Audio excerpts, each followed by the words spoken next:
Hey there, welcome to Cosmic Confessions, a podcast by your spiritual besties. I'm Alex. I'm Avrey. And I'm Melissa. Coming at you unhinged, unfiltered, and unedited. Join us on this journey as we explore the profound, the practical, and the unlimited potential within us. Let's awaken our spirits, ignite our passions, and elevate our lives together as the universe speaks and we listen.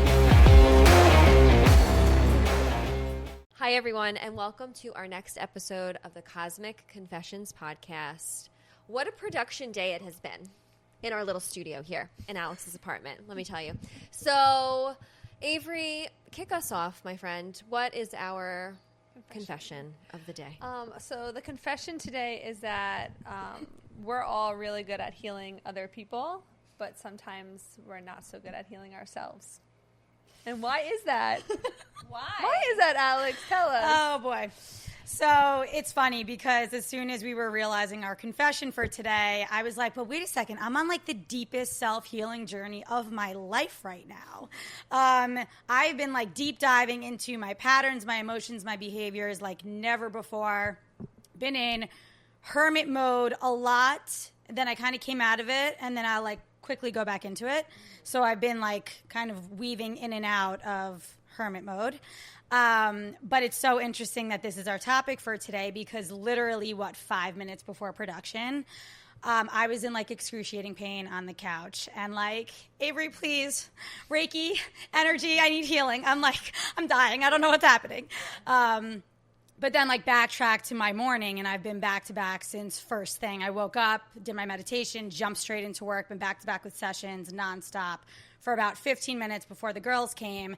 And my body's been signaling to me like, hey, you need to slow down. You're not listening right now. And I was like, I don't have time to slow down. Like my clients need me. I have to show up. And my body was like, okay, if you're not going to listen, I'm going to make you listen. And that's exactly what it did.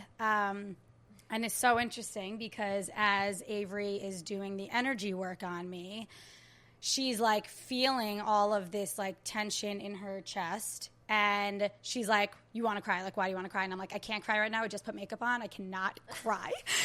And I'm like, oh my God, the tears are going to come. Like, this is not good.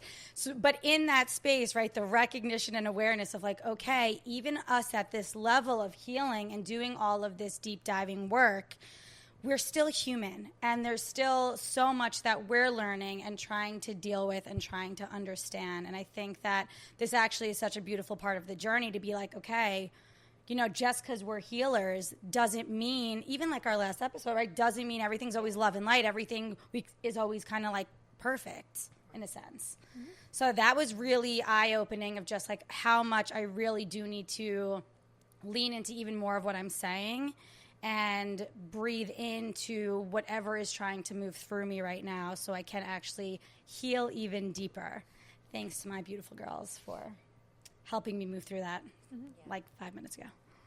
Yeah. Go ahead. For Avrey, for you, when you were doing the energy healing on Alex, like when you do energy healing work on people, is that what happens? You feel like physical sensations, like what needs to be moved through?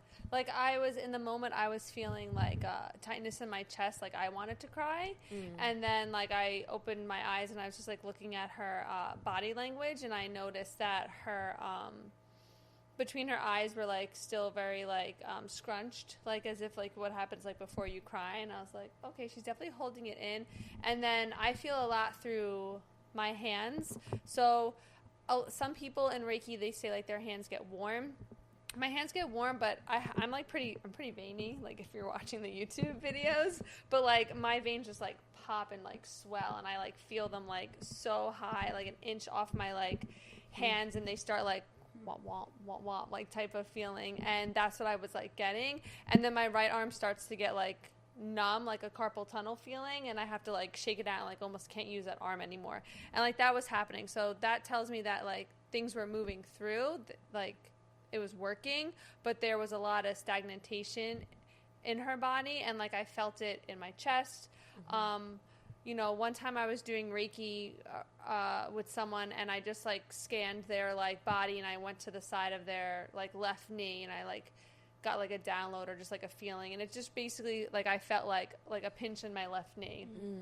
And then when we were all done, I was like, do you have like any knee problems? And they were like, oh my God, I need to be wearing a brace more. Like I've been training for running and it's just been like hurting on the left side. And I was like, you gotta wear a brace because wow, you're gonna, it's gonna get worse if you don't. That's so cool. I was just so curious, like what was, I'm sure you were just in receipt and like, like, this loving energy. You know, what's interesting about energy healing is that the whole, like how I always understood it was like garbage. It's like, if you don't take the garbage out, it will accumulate and it'll stink up your energy field. And so I was telling Alex this is like right after she received the healing from Avrey. I'm like, I experienced it like this past month too. And it's so funny if I'm not intentional about taking the garbage out energetically, let me tell you, somehow my body figures out a way to transmute that energy, and it's usually in pain. It's usually in pain when I finally need to like slow down and listen and purge and release and let go. So I just find energy healing to be so helpful, and if you can be proactive about it. Don't wait till you're kneeled over in pain, right? Like take the garbage out when the garbage person comes. Don't wait till you know what I'm saying? Like I don't know why garbage is, maybe it's garbage day in my house. Well, I call it like clearing the muck.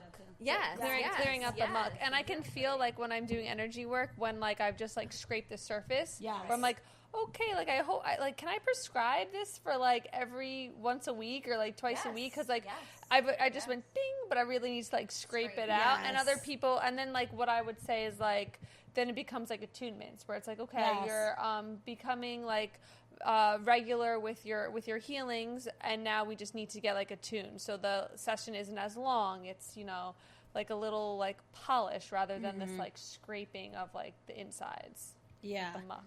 And for me, too, when I'm doing energy work on my clients, it really is like what you're saying. Like the more you're able to kind of clear and release the garbage, I think the more you're opening them up to allowing in more love so you don't need as long of a process. Yeah. And I know for me, like I've been doing Reiki on myself every night, and I'm very on top of my energy work, but this weekend was just so jam-packed for me that I really didn't have the time to actually be alone in everything that I was feeling. And it's crazy because I think that I've been so deep into this healing, my sensitivity is now so much higher, so it hits me like a ton of bricks very quickly. Right? It's like 3 days of being off, not even because I was on Friday. So Saturday, Sunday, and today was like, nope, you're done. You're done here. Yeah. Yeah. So I thought that was really interesting. And for me, too, I get the very physical and a lot of downloads, which is just like so beautiful. But also, it really is crazy because you're experiencing it for the person, but it's not yours, right? Yeah. So it's like hard to... When you're doing Reiki, like you're not the healer. You're just the like, conduit. Yeah, you're the channel. You're the vessel, the portal. So, and then like... our friend Justine has taught me like the pink bubble technique, which we could talk about. And I think what I was thinking about, like with our confession, how we said, we're so good at like, we're good at healing others, but we don't really get a chance to heal ourselves, or like that kind of gets on the back burner. I think the pink bubble technique, even though we are healing someone else, it is really also healing us. So I'll like talk about that, and then you can like also maybe explain it in your way. But how I was taught is like you basically envision like this pink bubble. They say the color pink because of like love. You're surrounding this person with love. Even though for me that was like a little like not confusing, but I was just like, okay, well your heart chakra is green, but whatever, pink, love. So you put this person in this pink bubble that maybe you're having an issue with, or you're just like not, you want to wish them like love. Bad, but you have to wish them love so that you can both heal.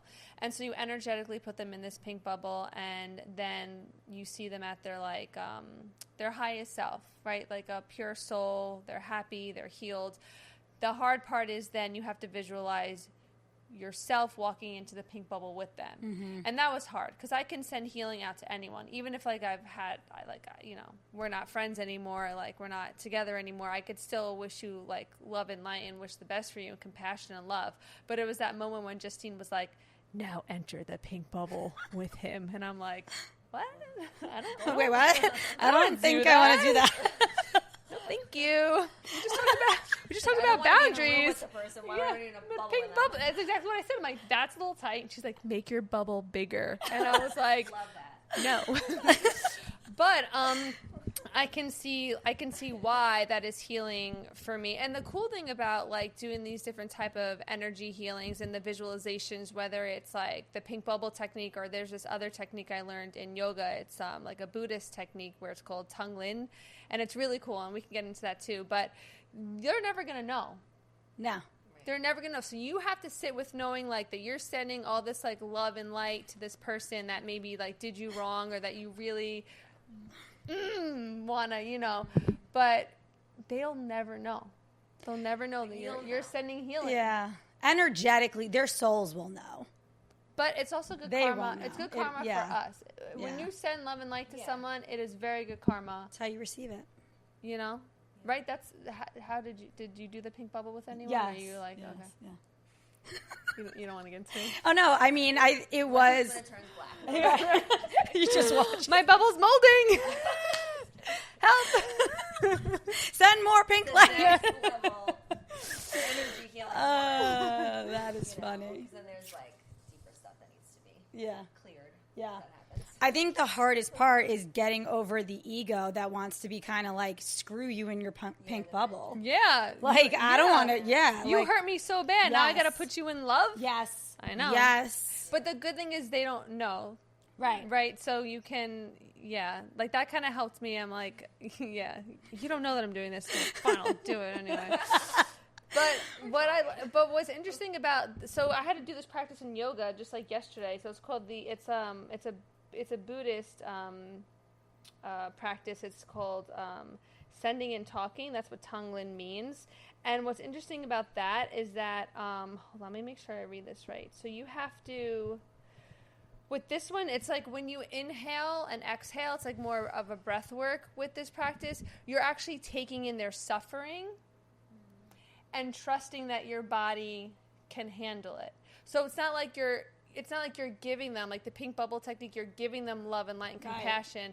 This way, the Buddhist way, is to take in their suffering, take in what their darkness is or what the issue that you had with them, and then sending them with compassion. But trusting yourself to be like, I can handle this. I'm going to, and you can do it not just for one person, but like you can like to the world. Yeah, like there's like what's going on like, in different countries with like, oh, it's so sad. Our own country? Yeah, in our own country. I don't know. A little patriotic friend. So I thought that was another interesting technique. There's so many ways to like give and receive energy. So let me ask you, if you're taking in their suffering, how do you make sure? In the breath. Okay. Then breathing it out. And then how do you make sure none of that lingers? If it's someone that obviously is more challenging. I think it's just, I'll have to send you the YouTube thing. We did it yesterday in the yoga teacher training. So I've only done it one time, so I'm still learning about it. But like, I think it's the trust of like, you're breathing it out of you and your body, and it's not you. It's surrendering. Like, it's not you. You're not the. You're just the vessel, kind of like with Reiki. Yeah. So interesting. That is really interesting. Yeah, and I think there's all type of energy work. Like I know a lot of doulas I work with. I think being a doula in general is just energy work because you're there for a portal opening. You're there for a birth. They may not know that they're doing energy work, or they may not be Reiki certified, or a Buddhist or whatever. But a lot of professions and a lot of people are empathetic people. They are doing energy work, and they don't realize it. Yeah, it's beautiful. So beautiful. One thing I want to say is that one thing I always used to say in my moon circles, right, especially before a circle would even begin, is I always talked about the law of thermodynamics, always. And it's this idea that energy can't be created or destroyed. It can only move from one form to another. And I think in so many ways what we're saying is that energy healing, whether it's Reiki, this beautiful Buddhist technique, like there's so many ways to allow energy to move through your body. And that's one thing for me, what's coming up is just like being a mom and my sweet little boy who's 6 now, but because he's a little boy, like he's having such big feelings. Like he's such a deeply feeling kid. He's such an empath. And must be a Taurus or something. He must be a Taurus. He must be an earth sign or something. But what's been so helpful for me, just like as a parent, if there's any parents out there, is just realizing like when the big feelings come online for him, there's nothing, I don't have to, it's okay. Like he doesn't have to be happy all the time. We don't have to be happy all the time. It's like you just have to create a channel for that energy to be in motion, emotion, right? Energy in motion, allowing it to move through you. And I feel like energy healing in all the ways that we've mentioned it's just so good to help the energy be transmuted and move through. Our bodies aren't meant to hold emotion. It's meant to express it. So like it happened this morning, even with my son. He was having a really big feeling about something going on. And what did I do? I just sat with him in it and just witnessed him till his body like moved through it. You know, I think what happens, and Alex, you talk about this so much, is just the ego wants to be heard, you know, and it will just keep screaming and screaming until it's acknowledged, you know. So in that moment with my son this morning, I was like, listen, bud, I'm here with you. Wow, it seems like, hi, anger. Hi, sadness. Nice to see you again. What do you want to tell me? What do you think your feelings want to tell you right now? And then once it's heard and acknowledged, then it moves through you. It's like a wave. It peaks and then it goes. You know, so I think energy healing is a beautiful way for us to honor that, like law of thermodynamics, that energy just needs to move through you all of the time, no matter what emotion it is, no matter what it is that's coming up for you. So this is such an important conversation, you know, because I think it's where a lot of our suffering happens in our life and in our relationships, because we don't hold space for the energy moving. Right. We go. But like Alex this morning, you know.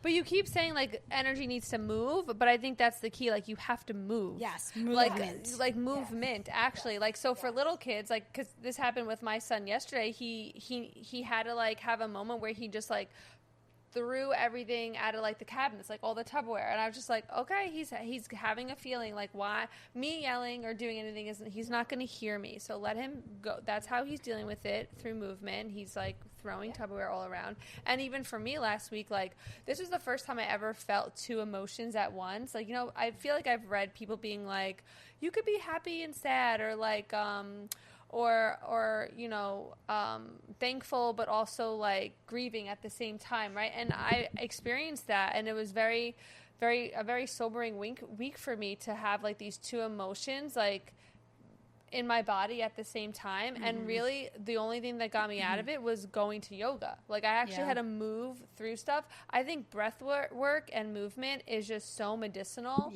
and so therapeutic. And like when we say energy needs to move, even if you're sitting, you're moving it through breath, tapping, or literally just creating any type of creating, art, writing, right? You're moving words through your body on pen and paper. So I think that's like really, really important when it comes to healing and stuff. And I would say a big part of that is also being very intentional with your movement, right? So being able to say, okay, I'm feeling the anger right now, so I'm intentionally going to move my body and give my body permission to release however it needs to without there being judgment. This way the emotion can actually feel the freedom to express itself, because if we're saying movement but the whole time we're judging ourselves, that's actually doing the opposite, and it's actually adding more of the issue to the problem. Which is hard. I remember the first time I'm a dancer. I've danced my whole life. And the first time I went to like a journey dance or like an ecstatic dance, and I was like, I could barely move, and I felt like I was going to be judged. And thank goodness like the facilitators and the people around me were like, no, you can just like be yourself. Yeah. And then like I realized when I finally opened up and went to things alone, then I was like crying through it, or I was able to do like a whole journey with my eyes closed. And then I was like, wow, if you really just like not worry about what people think and move your body and trust the shapes that are like coming out, it is really just so therapeutic. Yeah. And something really important to remember, that the judgment that we're so fearful of is really just the judgments we have of ourselves being reflected back to us. And if we can understand that none of those judgments actually have power unless we give them our power, in every moment we get to choose how we want to show up and whether or not we want to allow that energy to affect us. We always have the choice. And that's something I think that's so important to start working towards. It's not easy. Like, it's definitely really hard because the ego, right, and this human body wants to combat that and say, but then they won't like me. And it's like, okay, and if they don't like you, then what? Yeah. Like, then what happens, right? Because it's like when our body is calling for us to step into something, to do something, but the judgment takes over, it's our choice of whether or not we want to continue to feed into that judgment, or if we want to truly let go and say, I'm going to still walk into it. Yeah. What would you say your favorite, both of you, like your favorite way to receive energy and give energy? Like your favorite mode of healing and to give and receive? Do you want to start, or do you want me to start? You can start. It's a hard question. Like I have my favorites, so I'm just curious what yours are. So my favorite way of like releasing type is that what you're saying? Like, yeah, releasing is definitely dance for me. Like, okay. I need to move my like body. You'd rather dance than maybe like sit for a Reiki healing. Absolutely. Okay, and then how do you like to give healing? So like, energetically, professionally, it would be Reiki, right, or my coaching, because both of them are forms of healing. But if it's outside of professional, it would be hugging. Oh, I love that. Yeah. You do give really nice hugs. Thanks. They do feel good. They're like, my hugs are filled with so much unconditional love. Yes. That they like, I feel like encapsulate a soul. Yes. Right? You definitely healed me. Thanks. Yeah. Yeah. I love that. Thanks. Do you have favorites? Yeah, I would say in offering like energy healing, I mean, yeah, Reiki's like, of course, but I like to dance though too. Yeah. I like to dance, sing, like that's really, really fun You're for really me. good at singing. Oh, thanks. You're La la la. Just kidding. You are. I really like singing, and yeah, I like hugging though too. Oh, but also like I've really just have loved just like putting a hand on someone and just like speaking like truth over them and like praying over them. Like I really have loved to do that recently too. So that's what I would say. Yeah. What about you? And then you could do that. I like sound bowl healings to heal. I love when you do the sound Yeah. bowl. Thank you. I really enjoy like just like the bowls with the other instruments I have, like my ocean drum and some other different sounds. And then for me to release, like, it would definitely be yoga or dance. Yeah. Powerful. I love this. Well, this was a really powerful episode, and I'm hoping you guys found a lot of little nuggets to take with you. And I would really recommend starting to look into the ways that you're showing up throughout the day. And when you're feeling any type of emotion, no matter how big or small, if you can start to even give yourself 1% more permission to allow that energy to move through you and to finally give it this space to express and release itself. This way you can start to feel lighter, you can start to feel more empowered, and it will completely shift your experience every single day. So thank you so much for tuning in. We are sending you our love and light and appreciation as always. So excited for you to join us on the next episode. See you next time. Bye. Bye.